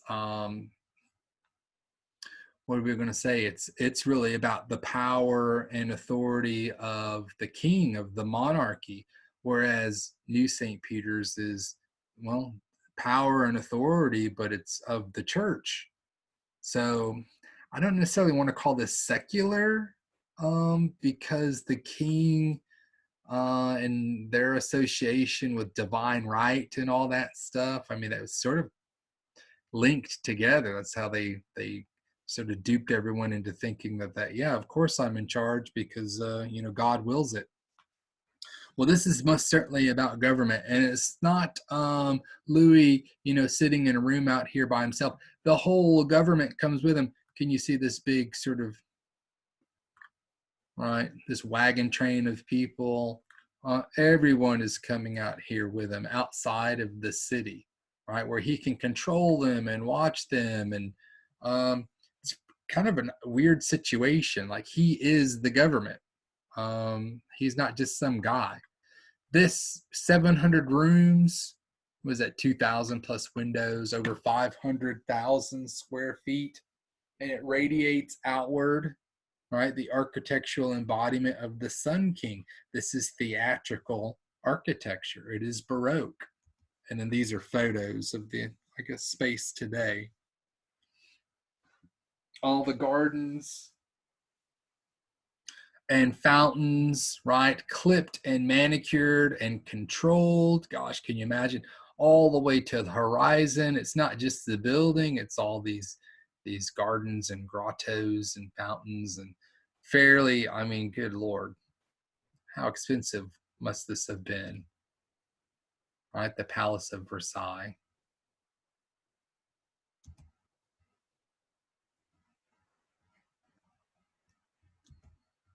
Here's an interior shot.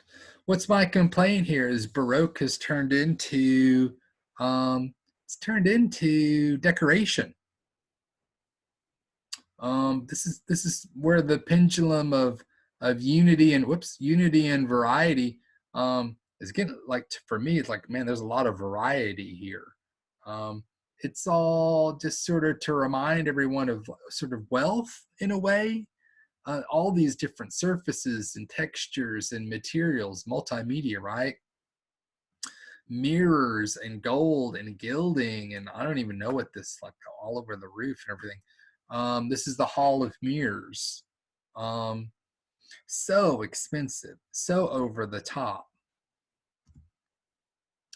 And then, you know, you get the picture of the king himself here, and this is, you know, I don't know, this is doesn't have the same, when I think of Baroque art and I think of Rembrandt, or I think of Rubens, or I think of Caravaggio, or I think of the other, to me, like true Baroque artists, French Baroque, it just, to me, it waters it down a bit. I hate to, like, you know, I don't want to taint the well, but it seems to be a little bit more decorative, right, when you look at it. I don't buy that this is an informal portrait the same way I think of Velázquez and Las Meninas, or a Rembrandt group portrait. There has a true, it has a true sort of vibe of informality. You know, like, oh, I was, you know, happened to be walking through the palace, and oh, you know, oh, you need to take my painting. By the way, check out my legs. I mean, it seems very contrived. It's almost like duck lips when you look at your selfies on your camera. You know, someone's taking your picture. This guy, it's sort of, what do you want to say? It's artifice, right? Where you get your word artificial. It's got an artificial informality about it. It's not real, not to me. You know, it's a great opportunity to make fun of men's fashion, right? With these heels, right? One of these days we're going to bring back the wig. And, you know, in the late 1600s, 1700s, you know, men, they didn't show off their arms, right? It was all about their calves. That's where it was at. So hence these straps to kind of like accentuate the calf muscles. You think I'm making that up, but that's like real stuff. French Baroque is going to dissolve into this thing called Rococo. Yipes. Intimate size, lighter palette, subject matter of aristocratic leisure or love. What's that about? Here is a very good Rococo, not Baroque, Rococo image. It's called The Swing. Our artist is Fragonard. Fragonard's The Swing. You know, 1700s Rococo in France. We're closing in on the years of revolution here. Do these people look like they've got any sort of like knowledge outside of their little bubble of, I mean, this looks like a playground, like an adult playground. Look, Cupid's like, shh, let's not tell the secret. I've got boyfriend number one swinging the swing, right, where she's on. And look at these pinks and baby blues and minty greens. Nature here, is this some sort of thing to frolic around? Like, I don't know. Here's boyfriend number two. He's, what is he, like hiding in the bushes? I'm not doing that. You ever hid in the bushes? Anyway, 2 seconds later, you got something on you, gross. And, you know, this is Rococo typically celebrates a sentiment that is Well, it's interested. It's sort of like what do you call it? Romance novel type stuff. It's sort of leisure. It's aristocratic love. It's sort of these secret gardens. They're also soft and they're very hokey and false. Um, Not to say that Fragonard's a bad painter. No, this painting's like awesome, right? Technically, like wow. The theme, though, gosh, it seems like you could be doing something more with art other than sort of celebrating whatever's going on here, right? This, I think this guy, supposedly his role in society is that he's like a bishop, which I think there's rules. And then this guy, you know, see her, she's flicking off her shoe. This is like his view here. You're like, oh, okay. Yeah, the undergarments of the time aren't the same as we have today. So he's certainly getting an eyeful there. Is everyone doing that type of stuff? No, here it is, right? Vigie Lebrun, female artist. That's a self-portrait right there. She's a court painter, just like Velázquez is in Spain. She's a court painter to the king and queen. This is a portrait of Marie Antoinette of France. She's lumped in with Rococo, but she is just a portrait painter. So no, she's not doing the same thing as a Fragonard or as another guy named Boucher. Not celebrating that type of activity at all. Just a straight, solidly good court painter, portrait painter. Vigie Lebrun, female artist number 2.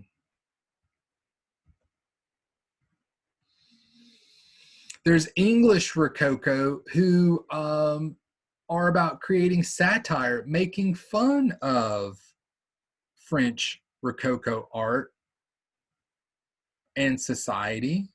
This is Hogarth's Breakfast a la Mode, instructive English satire. If we know how to read it, we know like what's going on in the image. Typically, when we're a real live class, we point out because we know some stuff. So what's been happening? So, well, okay, where should I start? Okay, so we just missed something. This chair has been knocked over. There seems to be some music lesson that we just missed. All right, so instruments that you stringed instruments that you stroke and play. How could we say that's iconography for you know, fooling around, right, sexually. This guy maybe is their CPA, their accountant, right? These are all bills that need to be paid. I'm like, oh, he's like, this isn't working out. She's seems to have this rather knowing look and like sort of stretching like, oh, I was just sitting here, you know, whatever she's doing over here at the table. He seems to have just sort of entered, right? He's missed something and he's plopped down in this chair. I think the clock would show us that it's very late into the morning, right? He has stuffed both hands into his pockets. They're empty. And his dog, right, Fidelity, is sniffing at his pocket. There's something in his pocket here. And, well, it smells like fish. Oh, what does that mean? Well, he's been to a bordello, right? We're typically near the fish markets. So I don't know if he would know that anyway. And then there's like this dark spot on his neck. No, it's not a hickey. He's got syphilis. I think this guy back here was the music teacher, right? Look at him. He's very nervous, right? He's sort of toweling off his brow. And, you know, they're making fun of the fashion. They've got all this crud decorated everywhere. Very nice place, right? For a young couple that don't have any money. They're making fun of. Who are they making fun of? They're making fun of French painting like this. So it's sort of the opposite.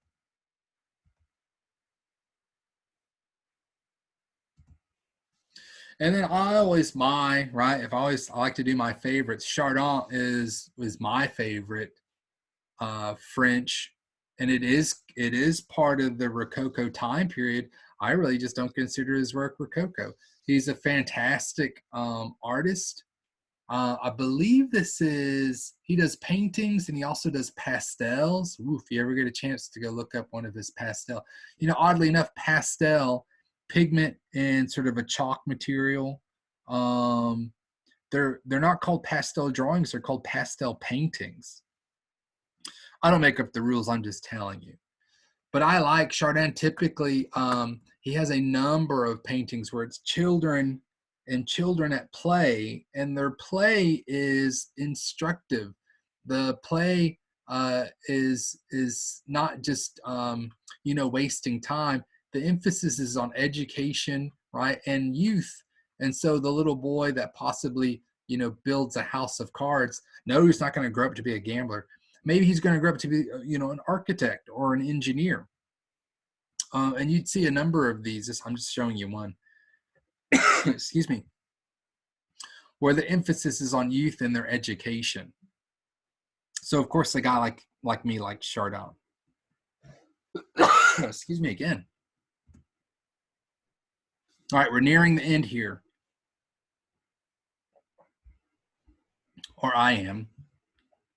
So I'm going to end the unit with looking at some neoclassical and some romantic examples. The goal here is to see what the themes are between neoclassical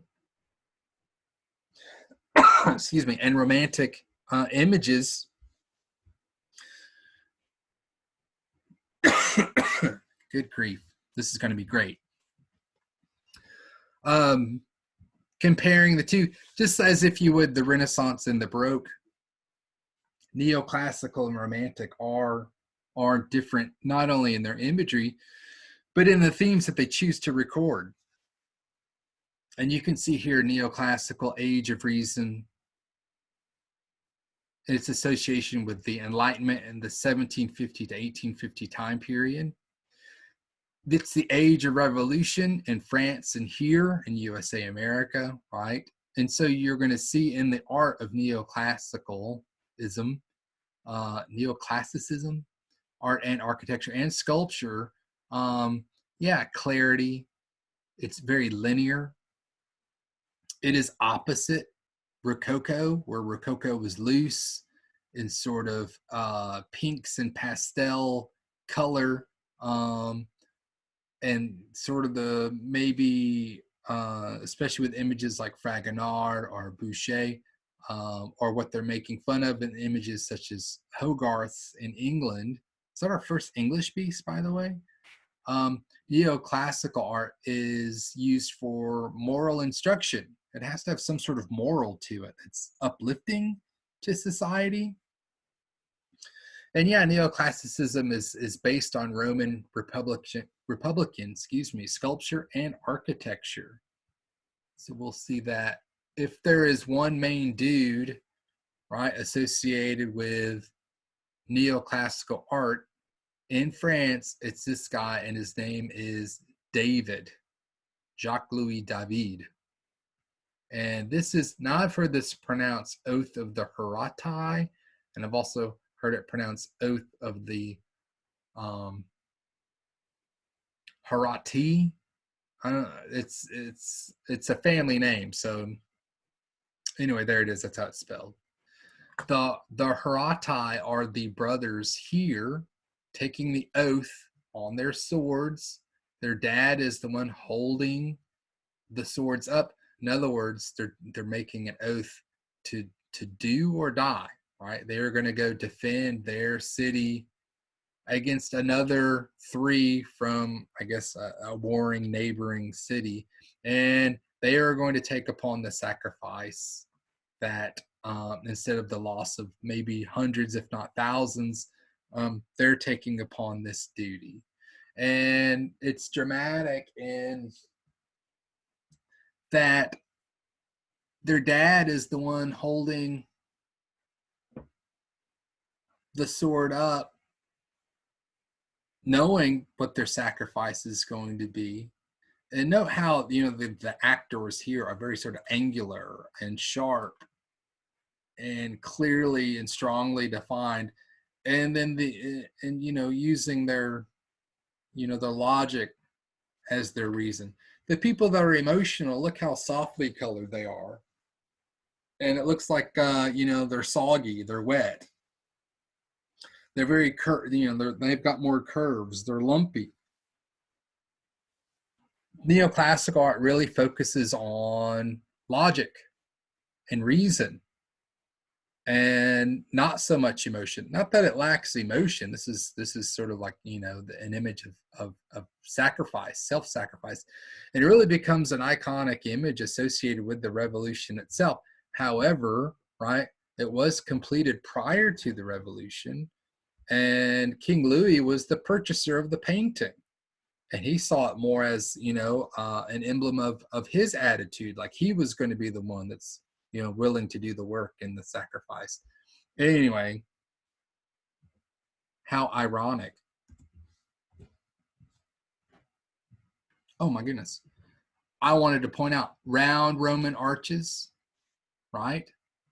It's almost like relief sculpture in the way this thing is presented. You could go all the way back to the Greek Parthenon, and remember those wet drapery sculptures, and the frieze images, those relief images.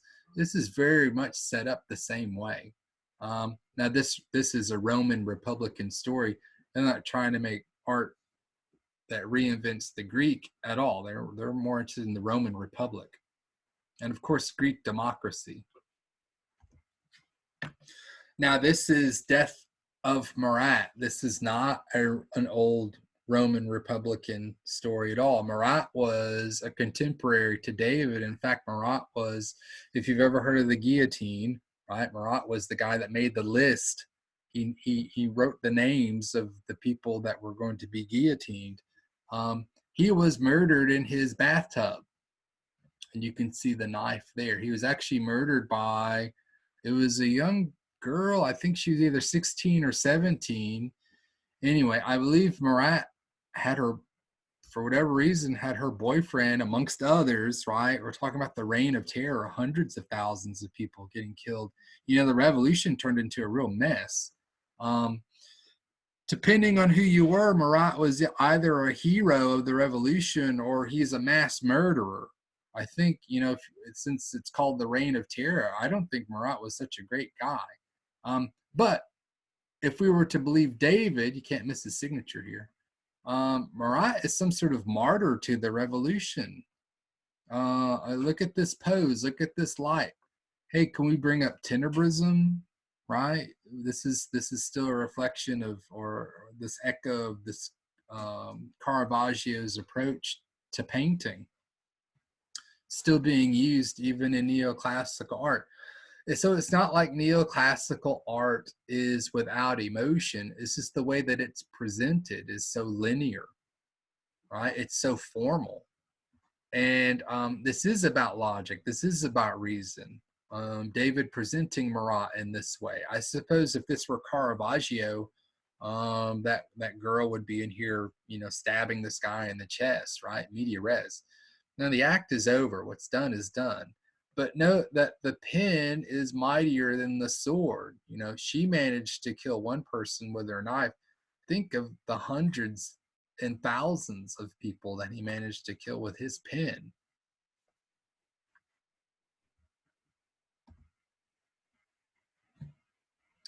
These are two portraits of Napoleon. This one on the left here, this is, if you've seen an image of Napoleon, it is most likely by David. And this is early Republican Napoleon, right? The loyal soldier he's put his sword down. He's busy, right, trying to fix all the laws. It's late into the evening, if not the morning. The candle is almost burned all the way down. And hey, I'm just trying to clean up this mess. The reign of terror is over. I'm a hero, right? Let's do this. We can do this. I'm doing my civic duty, my civic responsibility. We slide over here and we have a later portrait of Napoleon. What has happened? Look, he's set himself up as a Roman emperor. He's got all the trappings, the clothes, right? He's got the Roman eagle down here, this throne, right? And this portrait here is by not David. This is another neoclassical painter. You have to say his name. It's weird. It's like angry. It's not Ingress. It's Ongre, which you can practice that. Ongre is how you pronounce it. It's like angry without the e, I suppose. Which is probably not right, but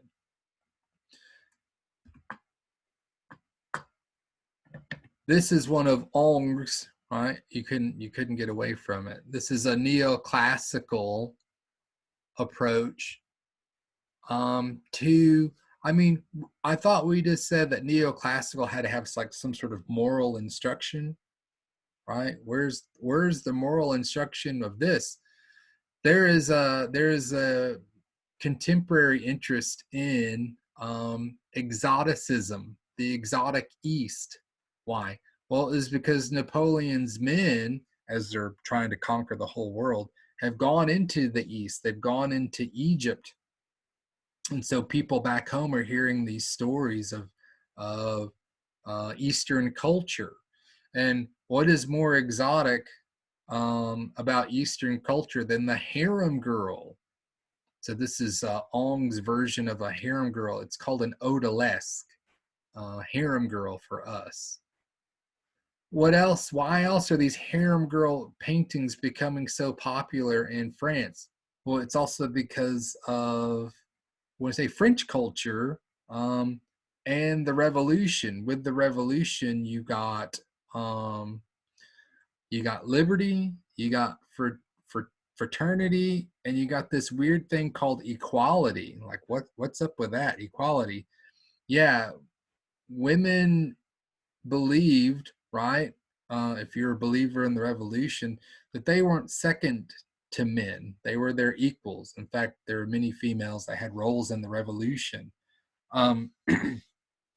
So these types of paintings became popular for a male population, who I'm guessing paid for them, for what they were, I guess, prior to the revolution, submission, right? Female submission.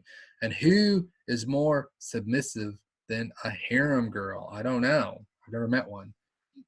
This neoclassical image of a harem girl, this odalisque, I mean, it is still neoclassical. It is very linear. There's only like, two colors in the whole thing. That this is not the Venus of Urbino, is it? She seems very sort of cold, judgmental. Maybe that's just me. Note how, are you paying attention to her proportions here? Ongre has stretched out her back. There's too much back. And this has to do with, if you've seen a number of his odalisque girls, he seems to always show them from the back. This one, I think, being maybe, in particularly the proportions being stretched out. He thought, I think this has more to do with Ongre, he thought backs were sexy. And so I guess having more back makes you more sexy. I don't know. If you're seeing what I'm seeing, her proportions are strange. All right, so here is USA America. This is sculpture. Now, we didn't have neoclassical or Baroque, right, artists of note here in the States. Any type of art of note, typically we started having some homegrown good artists in the 1600s and 1700s, but mainly if they're going to show up in a book, we had to import them. Houdon is an import. He is a French sculptor in France. So he was paid, right, a commission to make a statue of. Now, some people look at that and they say, Ben Franklin. No, that's Washington, George Washington. And it's Washington as Cincinnatus. If you've heard the story of the city named Cincinnati. It's named after this guy Cincinnatus. Who is Cincinnatus? Cincinnatus was a farmer. The Roman Republic was in trouble.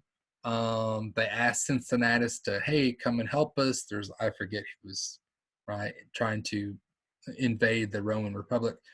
Cincinnatus takes over the army. He defeats whatever that outside situation was.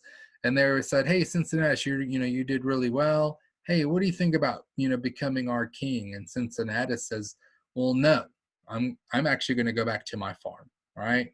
He was actually a true believer in the Republic. That's the job that he wanted, and that's what he wanted to maintain. If you know a little bit about Washington's story, you'd realize it's very much the same. And when Washington defeated the British and he became the first president, there were some whispers about George Washington.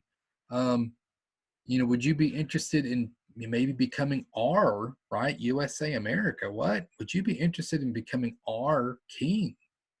And, normally this is when I ask the class, did he say yes or no? And believe it or not, sometimes I get silence. But of course he says no. Otherwise we'd have kings and queens over here. No, we do not. He said no. And what did he do after he finished his term as president? He went back to his farm. He said, that job is done. This is what we all work for. In fact, he said, I did not just spend all these years trying to get rid of one George just to replace him with another. And the George that he was getting rid of was King George over in England. So George III. Anyway, so here we've got Washington, right? Not dressed up like Emperor Napoleon, in his regular clothes. I guess these are regular clothes for the 1700s. He's also put his sword aside, right? There is a plow behind him. And how does he rest his weight? Well, it's on a bundle of rods here that are bound together. How many rods are in this bundle? Oh, the suspense. Yes, that's right. There are 13 rods. Now, what's going to happen if I take out one of these? Right, the whole thing loses its ability to support, and it becomes a wobbly mess, and he's going to fall over.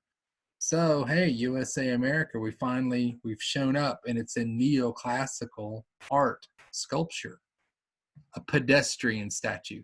That's sort of a joke. They wanted to make an equestrian statue, but they couldn't afford it. So they said, well, we'll get rid of the horse and we'll make a pedestrian statue. That's Washington standing on his own feet. So we're closing in on the end. This is Romanticism, Age of Sensibility versus the Age of Passion. Romantic, emotional, colorful, loose shapes, and exotic, very much the opposite of neoclassical themes and neoclassical presentation. All right, what do we mean by that? This opening piece, The Death of Sardanapalus by Delacroix, man, it is a hurricane of action. It is confusing. The theme is confusing. This is not Oath of the Heratai, right? This is not Death of Marat. It just isn't. The way it's presented, the colors, almost the messiness of it, the craziness of it. Sardanapalus is up here in the upper left, and his palace has been surrounded, right? He's like Belshazzar. He's seen the writing on the wall. Things are not going to end well for him, and he knows it. So what does any sensible person do? That's sarcasm. He brings all of his possessions, which includes harem girls, right? His favorite horse. These are things he owns. You can see all these nice, expensive, maybe treasure here. Anyway, they're all being brought in front of him, and they're all, can you see what's going on here? It's murder. They're all getting stabbed. Even the horse is stabbed here, and I think she's had it. Someone's about to get stabbed. She's been stabbed. And then as this is happening, someone's bringing him some poison. And then they're going to throw everything on top of him and light him on fire. This is not reason. This is not logic, right? This is about passion. This is about where neoclassicism was about rationality. This is irrational.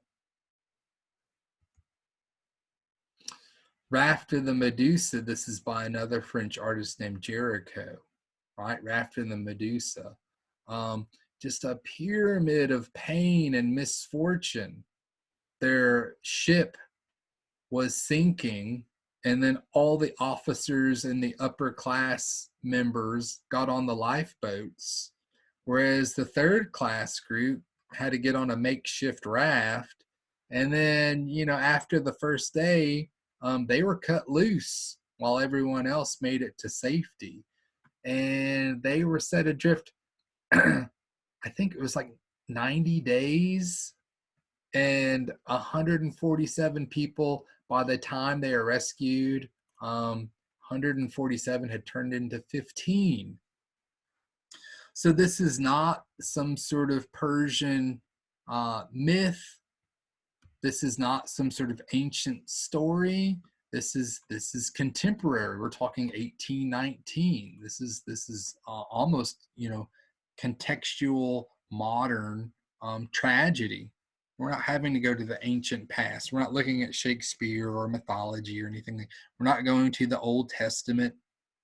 We're saying, wow, there's craziness and horrorness happening now.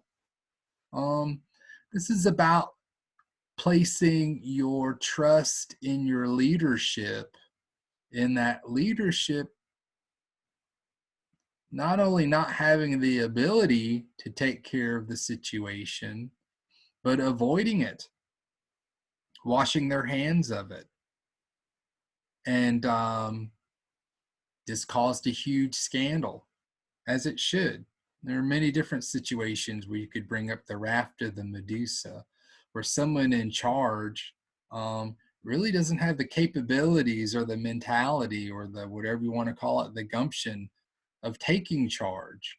And you can see any sort of stages of death, and there's cannibalism, and there's all sorts of crazy, insane things going on the raft of the Medusa, and desperation. And then we can't see it in our version, but just a little dot on the horizon, there's a sail. That is their glimmer of hope.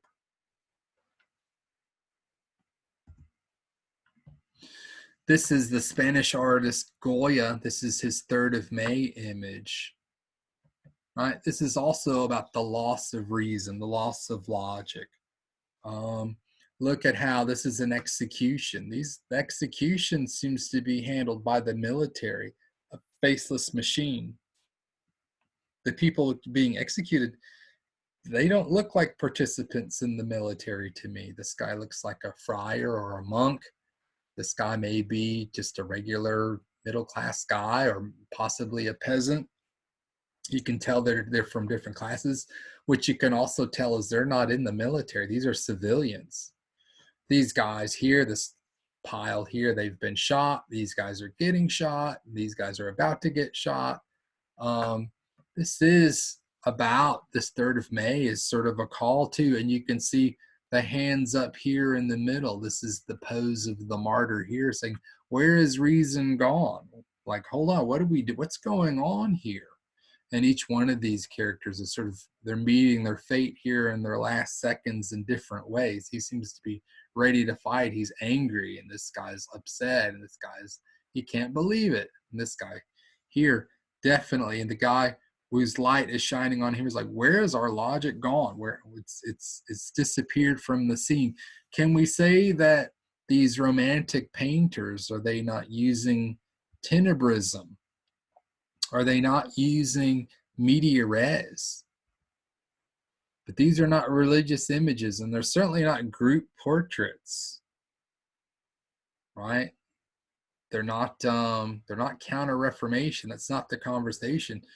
This is more about emotional reactions to, now the 3rd of May, again, is a contemporary event, right? These aren't ancient historical narratives or recreations of biblical stories. this and the Raft and the Medusa, they're going to contemporary history for their themes. This is just a quick compare and contrast. Both of these are odalisque. One you already recognize is a neoclassical approach. This is the romantic approach to the same theme, right? So they're sharing the theme here. This, again, some people think, oh no, she's hurt herself. She's not hurt herself. This is just some sort of red fabric that she's laying on. But two different styles, the style of the romantic and the neoclassical, are just, they're polar opposites, where this is so linear and chiseled and almost reads as sculpture. And this one, and this is truly painterly, it's loose. There's lots of, you can, if we could see it in person, we could probably see the brush strokes in it. If we were to see this one in person, it would be smooth, smooth as glass. The very different approaches in the neoclassical and romantic style, right? But here it's a shared theme. Remember in that conversation of form and content, here the content is the same. Form, I would say, you know, roughly different in their style.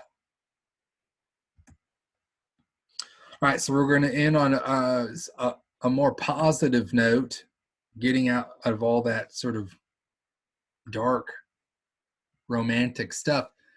I'm going to talk to you about one architectural advance, and that is cast iron. Cast iron is invented in the mid 1800s. I'm showing an old photograph of Crystal Palace. This was in England. It was for the Great Exhibition of 1851. It's basically a giant glass house, right? And you can tell it's made of pieces of cast iron and plated glass created on an industrial level, prefabricated. In other words, basically all the pieces are made in a factory and then they're shipped to the location, and then they're put together. They're hammered together, or however they put these things together, bolted together, we could say.